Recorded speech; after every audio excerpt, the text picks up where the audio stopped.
नमस्कार, हम प्रियांशु सिंह और आप सब देख रहल बनी टॉप 10 भोजपुरी। और आज आप सबके बीच में लेकर आगिल बनी 9 तारीख के शाम के 4 बड़ी खबर जो जुड़ल बटे खेसारी लाल यादव, पवन सिंह और देश प्रेमी वहीं पे अंकुश राजा के तरफ से। तो वीडियो के शुरू से लेकर अंत तक देखत रही। वहीं बह जाओ सबसे पहल का खबर की ओर। तो सबसे पहल का खबर निकल के आ रहल बटे भाई अंकुश और राजा के तरफ से। आप सबके बता दी कि भाई अंकुश राजा के कल सुबह 6 बजे हो रहल बटे एक वीडियो सॉन्ग रिलीज। जोन वीडियो सॉन्ग के बोल बा गंगा नहैले बानी 2, जोन की आप सबके बीच में कल सुबह 6 बजे अंकुश राजा के ऑफिशियल चैनल से ई गाना हो रहल बटे रिलीज। तो आप सब कल सुबह 6 बजे ई गाना के देखल और सुनल ना भूलम। वहीं बह जाओ दूसरा खबर की ओर। तो दूसरा खबर निकल के आ रहल बटे दबंग स्टार खेसारी लाल यादव जी के तरफ से। आप सबके बता दी कि खेसारी लाल यादव जी के एक गाना जिनकी सुबह में आप सबके बीच में रिलीज भइल है, जोन गाना के बोल बा जवानी जर्दा के पान।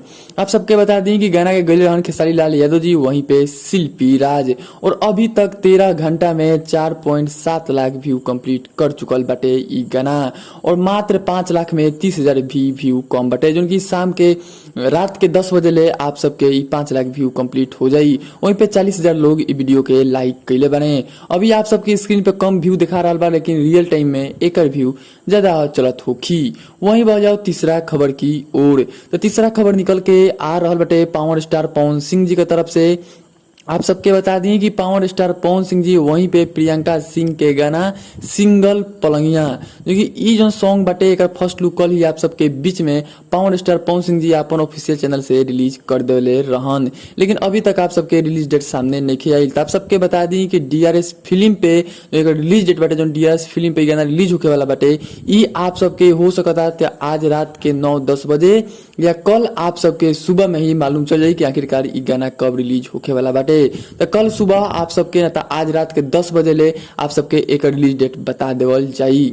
वहीं बह जाओ चौथा और आखिरी खबर की ओर। तो चौथा और आखिरी खबर निकल के आ रहल बटे अवधेश प्रेमी यादव के तरफ से। आप सबके बता दी कि अवधेश प्रेमी यादव के आप सबके बीच में पहिलका 2021 के पहिलका बोल बम सॉन्ग हो चुकल बाटे रिलीज।